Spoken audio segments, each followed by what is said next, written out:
The map is on the table in front of me, laminated. The plastic has yellowed along the southern edge where I used to rest my thumb when we worked, grids in the rain. There are pencil marks on it that are mine, and pencil marks on it that are not, and I have stopped being able to tell, after all these years, which of the unfamiliar ones were drawn by someone else on the team, and which ones I drew and then forgot drawing. The grid is labeled in my handwriting along the top. Sector A through Sector F, running south to north along the eastern shore of the unnamed lake we always just called the Long One, because somebody pointed out once that it didn't have a name on any of the older topo sheets, and the joke stuck. Sector F is the northern sector. Sector F is the one the official report eventually said we didn't search. We did search it, part of it. I think we did. That's where the trouble starts, and that's where I want to start. Because if I begin anywhere else, I'll talk around it for an hour, and I've been talking around it for 31 years. The flagging tape is in a coffee can on the shelf behind me. Orange, faded almost pink now, brittle the way old tape gets when it's lived through too many summers in a garage. There are 6 pieces. 5 of them I cut and tied myself during that search. The 6th I found tied to a branch in a place I am certain none of us reached. I took it down. I shouldn't have. You're supposed to leave found flagging where it is, photograph it, log it, mark the bearing. I put it in my pocket. I told myself I'd log it back at base. I didn't log it. I kept it. It's been in that coffee can for 31 years, and it is the only piece of physical evidence from that search that still exists outside the official file, because the official file was sanitized, and the original field copies were, I was told, destroyed in a basement flood at the district office in '97. I don't know if that's true. I know that when I asked for them in 2003, they couldn't find them, and the clerk who looked apologized in a way that suggested she'd apologized for the same thing before. Greywater National Forest is the name on the federal sign at the south entrance. People who grew up there call it Greywater, no national, no forest, just Greywater, the way you'd refer to a relative you don't want to keep explaining. It runs up against the border in a stretch of country that nobody surveys well, because nobody has a reason to. Black lakes, bog, old logging cuts grown back into stunted pine. Service roads laid down in the 50s by timber companies that don't exist anymore, gated and forgotten. The gates rusted into the position they were last left in. Some of those roads aren't on the public maps. Some of them used to be and aren't anymore. I have a 1971 topo at home that shows a road running east off County 14 about 2 miles north of the Greywater Ranger Station. The 1994 topo doesn't show it. The road is still there. I drove it in 2009 to check. The gate is still there too, padlocked, with a Forest Service tag on the lock that the Forest Service told me, when I called, they had no record of issuing. I worked Greywater for 26 years. The first 9 in the fire lookouts. I sat in Tower 7 for 4 summers, and Tower 3 for 5. After my knees got tired of the stairs, I moved to Wilderness Search and Rescue, which is where most lookouts end up if they don't quit the service entirely, because we already know the country, and we already know how to sit still and pay attention to nothing for a long time, which is most of what searching is. I led, or co-led, 28 searches in Greywater between 1981 and 2007. 26 of them ended the way searches are supposed to end, with the subject found alive, or found dead, or with enough evidence to be confident which one it was. The other 2 I won't talk about tonight. One of them is this one. The hikers were a man and a woman, late 20s, not married but together for years. Both of them experienced enough that nobody dismissed them when they didn't come back on schedule. They'd filed a trip plan at the South Station, 3 nights, in and out, along the eastern shore of the Long Lake. then back via the service road that runs down from the old fire camp. They were due back Sunday afternoon. By Monday morning, the woman's sister called the station, and by Monday evening we had a hasty team on the trail and an incident command set up in the gravel lot at the trailhead. I want to say their names. I'm not going to. I told their families I wouldn't, and even 31 years later that promise still holds, because there are people who would recognize the names and people who would ask questions, and the families have been through enough. So I'll call them the man and the woman. The man is the one whose voice I heard. I want to put that on the record now, before I forget to, because there's a version of this story where I never get around to admitting that part, and I am tired of that version. We built a standard grid. There's nothing exotic about how you do this. You take your last known point, which in this case was the trailhead register at the south end of the lake, where both of them had signed in Thursday morning at 9:14 a.m. I remember the time because the page is in the file, and I looked at it every day for 2 weeks. You take your subject behavior profile, which is what we call the educated guess, about how far and in what direction a person of that age and fitness and equipment level is likely to have traveled. You take the terrain, the weather, the daylight, the water features, and you draw boxes on the laminated map in grease pencil, and then you assign teams to the boxes, and then you walk the boxes. That's most of it. The rest is paperwork. Sector A was the trailhead and the first mile of trail. Sector B was the next 2 miles of shoreline. Sector C was the inlet stream and the small bog on the east side. Sector D was the rock-out stretch where the trail climbs above the lake. Sector E was the second campsite where their permit said they intended to spend the second night. Sector F was everything north of the second campsite up to the service road, roughly 2.5 miles of shoreline and forest. That was the northern sector. That was where I expected to find them. I expected it because of the boot print. We found the print on Tuesday morning, about 100 yards north of the second campsite, in the soft black mud where a small drainage runs into the lake.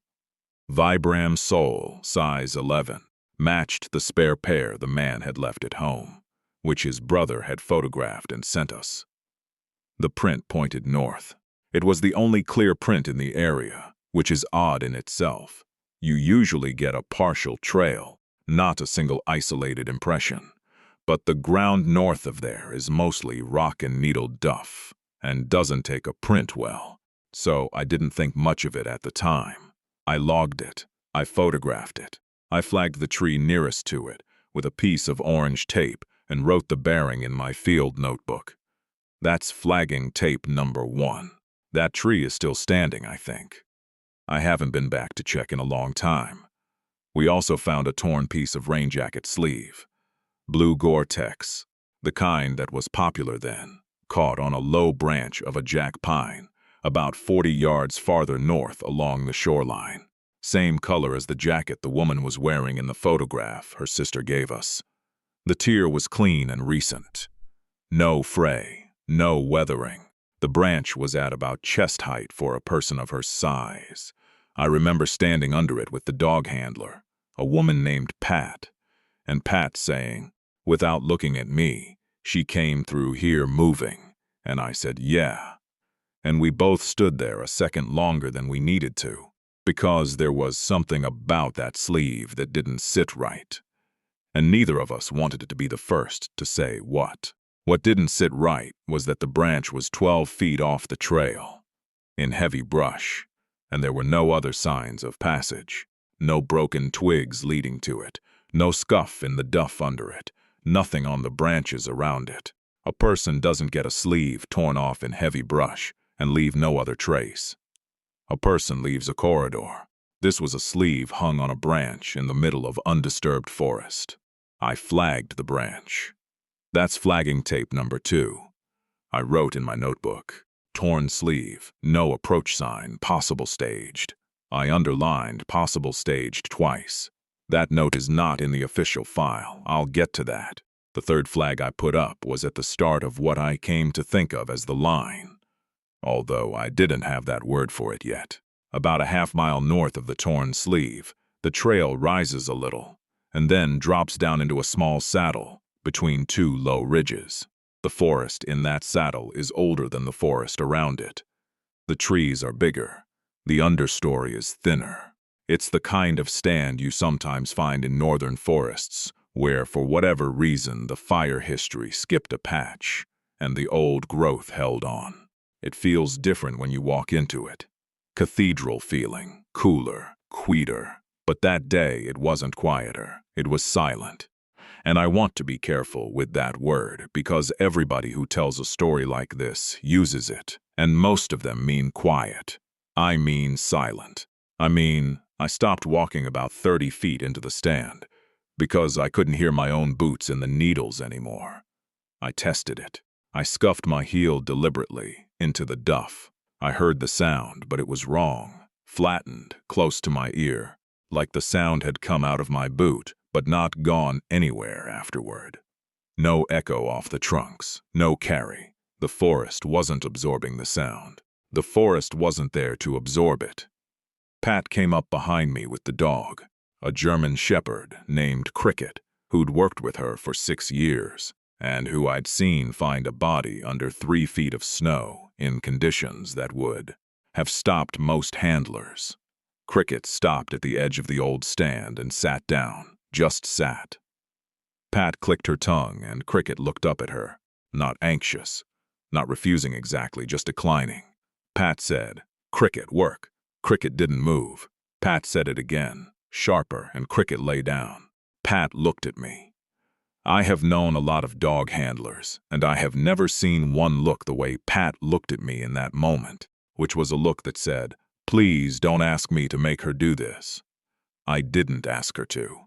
I tied a piece of flagging tape to the nearest tree, which was a white pine of considerable age, and I wrote in my notebook, "Marker 6, edge of old stand. Dog refuses, sound flat." That was flag number 3 by my count, but I labeled it Marker 6 because we'd already placed 5 team markers along the route up from the second campsite, and I was numbering in order of placement, not by sector. The label matters because of what I wrote later. I'm getting ahead of myself. I went in alone. That was not protocol. Protocol says you don't enter an anomalous environment without your partner, and the dog is part of the partnership. I went in anyway, about 40 feet, because I could see something pale on the ground ahead that I thought might be a piece of gear. It wasn't gear. It was a patch of bone-colored lichen on a downed log. I knelt down to look at it, and I realized 2 things at the same time. The first was that I could not hear Pat behind me, although she was talking. I could see her mouth moving. She was saying something to Cricket. And the second was that my radio, which had been hissing static for 2 days straight, the way radios do in that country, was silent, not off. The little red light was on. The squelch was open. There was just nothing coming through it. No hiss, no carrier wave. Nothing. I keyed the mic. I said my call sign and asked for a radio check. I heard my own voice come out of my mouth, flat and close, and I heard nothing back. Not even the faint dead air sound a radio makes when it's transmitting into nowhere. I keyed off. I keyed on. I tried again. Nothing. I turned the radio off and back on. The light came on. The display said it was transmitting. I held the mic up to my ear. I expected to at least hear the click of my own transmission keying. There was nothing. I turned the radio off completely, and when I did, in the second after the light went out, I heard a voice. It was the man's voice. I had not met him alive, but I had listened to a tape his brother had given us. A voicemail he'd left his mother 3 weeks earlier, in case we needed it for the dogs, to scent on language patterns, which is something we sometimes do, although nobody really thinks it works. So I knew the voice. It was unmistakably him. He said, very clearly, very close, almost as if he were standing behind my left shoulder, Are we still on the map? That was all. I turned around. There was nobody there. There was just the old stand, the big trees, the pale lichen, the silence. I turned the radio back on. The static returned immediately, normal hiss, and Pat's voice came through almost the same second, saying she'd lost sight of me, and was I all right? I told her I was coming back. I walked out of the old stand. My legs worked. Cricket stood up when I crossed back over the line where she'd refused to follow, and she pressed her head against my thigh, which she had never done before and never did again. I did not tell Pat what I heard. I told her the radio had cut out, and I'd thought I saw something pale that turned out to be lichen. She looked at me for a long moment, and then she said, "Cricket won't go in there." I said, "I know," she said. "I'm going to write that up." I said, "Write it up." She wrote it up. Her notebook went into the file. The page where she wrote about Cricket refusing the line is not in the file now. I looked in 2003 when they pulled the file for me. The page before it is there, and the page after it is there, and the page in between is gone. Not torn, not removed visibly, just gone. The pages on either side are numbered consecutively. The missing page would have been between them. It isn't. I went back to Incident Command that evening, and I reported what we'd found. The boot print, the sleeve, the old stand where the dog refused. I did not report the voice. I told my incident commander, a man named Halloran, who had 30 years on me, and who I respected then and respect now, that the dog handler felt the northern sector beyond the old stand was not workable with canine assets. He asked me what I thought. I said I thought we needed to push through it on foot the next day, in a wide line, with 2 teams abreast and clear it methodically. He nodded. He drank his coffee. He said, "All right." No, tomorrow was Wednesday. Wednesday is where the trouble really starts. We went in with 2 teams of 4. I led one team. A man named Devers led the other. Devers had been a logger before he was a ranger, and he was not a man who scared easily or imagined things. We crossed the second campsite, past the bootprint tree, past the torn sleeve branch, and approached the old stand from the south.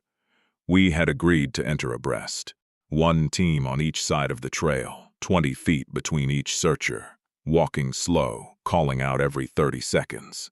We had whistles, we had radios, we had a plan. What happened next is the part I have rehearsed in my head for 31 years and have never said out loud, and I am going to try to say it the way it actually happened, not the way I cleaned it up for the report. We crossed the line, all 8 of us. I know we did because I was the second man from the trail on the right-hand team, and I watched my own boot cross the small ridge of pine root that runs across the trail at the south edge of the old stand. I remember the root because it had a piece of bark peeled back on the uphill side, fresh peel, and I thought somebody had kicked it recently. I crossed it. I heard my boot stop making sound the same way it had the day before. I kept walking. Within 30 seconds, I could not hear the other searchers. I could see the man to my right, a young SAR volunteer named Kowalski, and I could see his mouth opening on the count where he was supposed to call out, and I could not hear him. I called out myself. I heard my own voice, flat and close. I could not hear it carry. Kowalski looked at me and shook his head and pointed at his ear, meaning he couldn't hear me either. We kept going. That was the plan. The plan was to walk through the stand and out the other side and re-establish radio contact and whistle contact on the far side, and then sweep back through if needed. We walked for what I would have sworn was about 15 minutes. The old stand is not 15 minutes wide. The old stand is about 300 yards across. 300 yards at search pace is 6 minutes, maybe 7 if the ground is bad. We walked for 15, and we did not come out the other side. I stopped. Kowalski stopped. I could see the man to his right, who was Devers's leftmost, also stopped. We were all stopped, looking at each other, in a forest that had no sound. Then Kowalski turned around and pointed back the way we'd come, and I turned, and I saw orange flagging tape on a tree about 40 feet behind us that had not been there when we walked past. It was tied at chest height. The knot was a clove hitch, which is the knot I always use. I had not tied it. I had not had time to tie it. We had been walking forward the whole time. I want to say I went and looked at it closely. I did not. I want to say I photographed it. I did not. I walked toward it, and Kowalski walked with me. And when we got to the tree, the tape was still there, and I touched it, and it was real tape. The same brittle orange polyester we'd all been carrying in our vest pockets for 2 days. I untied it. I put it in my pocket. That's flagging tape number 6, the one in the coffee can on my shelf. Then I turned around to keep going north, and I could not figure out which direction north was. My compass needle was pointing toward the lake. The lake was, by every map I had ever read, west of us. The needle was pointing west and calling it north. I shook the compass, I tapped it. I held it away from my belt buckle and my radio and my knife. The needle stayed where it was. Kowalski looked at his own compass. His was pointing the same direction mine was, toward the water. I am going to tell you what I think happened, and then I am going to tell you what the report says happened, and you can decide which one you believe. I have stopped being sure. What I think happened is that we walked for somewhere between 40 and 90 minutes inside the old stand, in silence, with our compasses pointing toward the lake, and that during that time the 8 of us became separated in a way that none of us could later reconstruct. I think Devers' team ended up about a quarter-mile west of where they should have been. I think my team ended up roughly where we started. I think we lost between 2 and 4 hours that we could not account for when we compared watches. Afterward, my watch said 11:40 a.m. when we came out of the stand. Kowalski's said 1:15 p.m. Devers's said 2:50. None of us had stopped. None of us had rested. We had walked in silence through a stand of trees 300 yards across, and we had come out at different times on different watches, and we had not met up on the far side, because there was no far side that we found that day. What the report says happened is that we attempted to enter the northern sector at approximately 10:30 a.m., encountered deteriorating visibility and difficult terrain, lost effective radio contact, and at the discretion of the team leaders, elected to withdraw to the second campsite to reassess. The report says we were in the northern sector for approximately 45 minutes. The report does not mention the watches. The report does not mention the compasses. The report does not mention cricket. The report does not mention the flagging tape I took out of my pocket and put on Halloran's desk that evening, which he looked at for a long time, and then handed back to me without saying anything. We came out of the stand around 3 in the afternoon by the sun, although our watches said otherwise. And we walked back to the second campsite, and we sat down on the logs around the fire ring, and we did not talk for a long time. Devers was the first to say anything. He said, "I want it on the record that I crossed that line and walked north for 2 hours. Kowalski said, "I walked with you for 10 minutes and then you were gone." Devers said, "I was never gone. You were gone." Pat, who had stayed at the south edge with Cricket, said, "I watched you all walk in. I watched you all walk back out at the same place 45 minutes later." Devers said, "That's not what happened." Pat said, "I know it's not. I'm telling you what I saw. We sat there. Somebody, I think it was Kowalski, said, 'What do we do?' Nobody answered him for a while. Then I said, 'We tell Halloran exactly what happened, and we let him decide.' We told Halloran exactly what happened." He listened. He did not interrupt. When we were done, he said, "All right, I'm going to think about it. Get some sleep." He went into his tent. He did not come out for about 2 hours. When he came out, he called me aside and walked me down to the lake. away from the others, and he said, "I'm pulling the northern sector," I said. "They're still up there," he said. "I know," I said. "We can go in tomorrow with more people. We can go in from the service road. Come down from the north," he said. "I'm pulling it. I'm going to write that the terrain and weather made it unsafe. I need you to sign off on that as team leader," I said. "Halloran, they're still up there." He looked at me. He had been doing this work for 30 years. He had buried friends in this forest. He was not a man who pulled searches lightly. He said, "I know they are, and we are not going to find them. And if we keep going in there, we are going to lose people we can find. I have made this call before. I am making it again. I need you to sign." I signed. I want that to be clear. Nobody made me sign. Nobody held a pen to my hand. Halloran told me what he was going to write, and I signed the version he gave me. And I signed it because I believed him when he said we would lose people, and because I had heard a voice in that stand that I had not told anyone about, and because Cricket had pressed her head against my leg, and because my compass had pointed at the lake and called it north. I signed because I was afraid, and because I trusted Halloran, and because in the moment, those two things felt like the same thing. The report went up the chain. 2 weeks later, it came back down with the northern sector renamed. In the original draft, which I have a photocopy of in a folder in my desk, the sector is labeled Sector F, Northern Shoreline, Old Growth Stand, with the boundary running from the second campsite north to the service road. In the final report, which is the one in the federal file, Sector F doesn't exist. The grid runs A through E. The area that used to be Sector F is described as terrain north of Containment Point, and the Containment Point is the second campsite. The Old Growth Stand is not mentioned.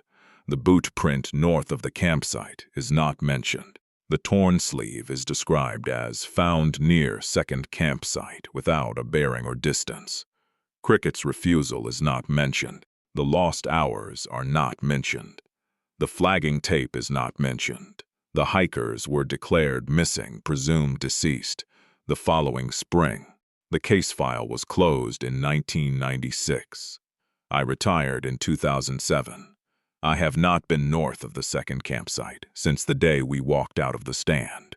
That's most of the story.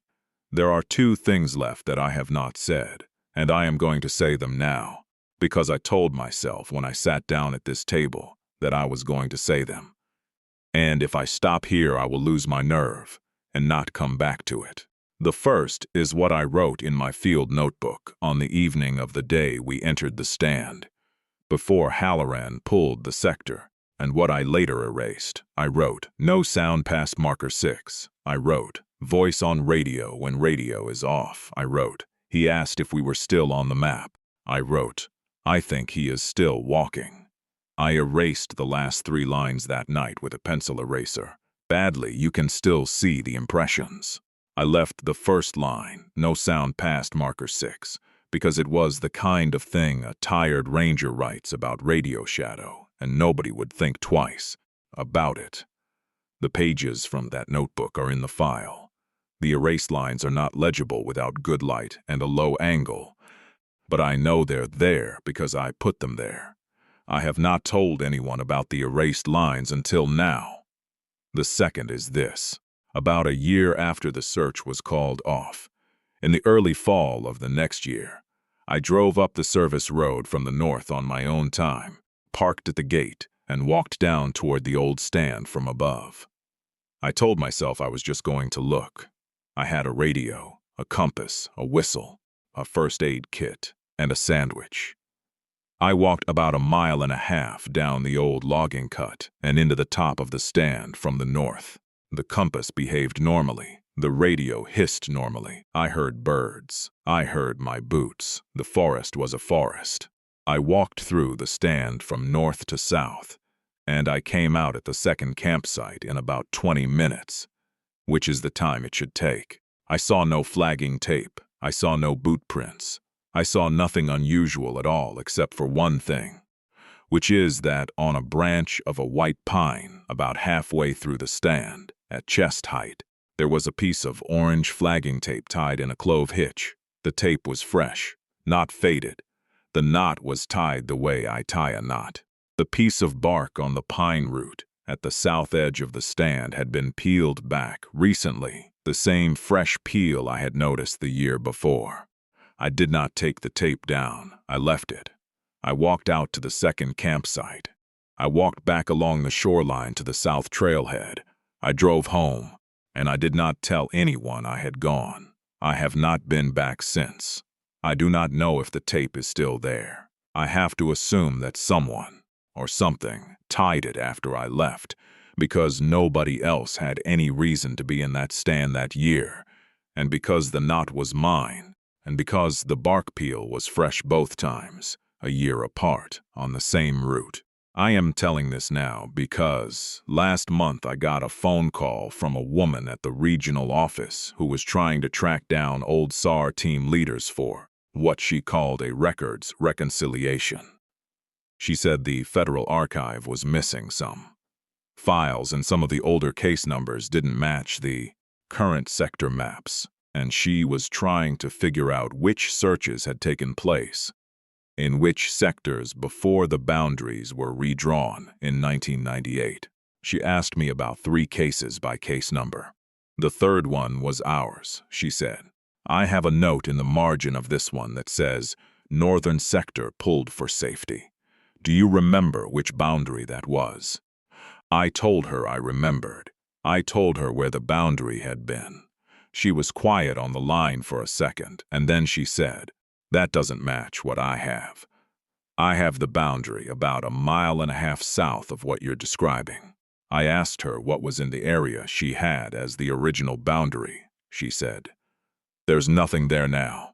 The map shows it as undifferentiated forest. The service road that used to come down from the north isn't on the current map. I asked her if she had a date for when the road was removed from the map. She said it had been removed in the 1998 reconciliation, the same one that renumbered the sectors. I asked her who had ordered the reconciliation. She said she didn't know, and then she said, I shouldn't be asking you these questions on a recorded line. I'm going to call you back from my cell. She didn't call me back. That was 6 weeks ago. I don't know what the thing in the stand is. I have thought about it a great deal. I have thought it might be something natural that we don't have a name for. A place where sound and direction don't work the way they should. The way there are places in the desert where compasses spin, and places in the ocean where ships sit becalmed for no reason anyone has explained. I have thought it might be in my head that I had a bad afternoon 31 years ago, and have spent the rest of my life building a structure around it. I have thought it might be older than that, something the forest has always had, that the loggers found and avoided, that the timber maps from the 50s have a blank patch in, for a reason nobody alive remembers. I have thought it might be something that pays attention when you go into it, that learns the shape of you, that ties a knot the way you tie a knot. I don't know. I am not going to pretend I know. What I know is this. 2 people walked into that forest on a Thursday morning in the summer of 1994 and did not walk out. I walked into the place where they went missing, and I heard one of them speak, and I walked back out, and I signed a piece of paper that said the search had been called for weather. I have lived with that signature for 31 years.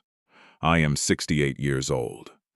I am recording this on a small machine on my kitchen table, in the house I have lived in alone since my wife died in 2019, and I am going to put this recording in the same drawer where I have kept the flagging tape and the photocopy of the original report and the field notebook with the erased lines, and someone will find them when I am gone, and they will do with them what they do. There is one more thing, and then I am going to stop because I am tired, and I have said more tonight than I meant to. When the woman from the regional office called me 6 weeks ago, before she got nervous and said she'd call me back. She asked me one other question. She asked if I had ever worked Tower 9. I told her I hadn't. Tower 9 was closed by the time I came onto the lookouts. I worked 3 and 7. She said, "All right, I was just checking. There's a case from Tower 9 that has the same margin note as yours. Boundary pulled for safety. I'm trying to figure out if it's the same boundary." I asked her what she meant by the same boundary. She said, "The coordinates are different, but the description is identical. Old growth stand, no sound. Dog refused. Sector removed from final map. I have 4 of these so far. Yours is the second oldest." I asked her how many she expected to find.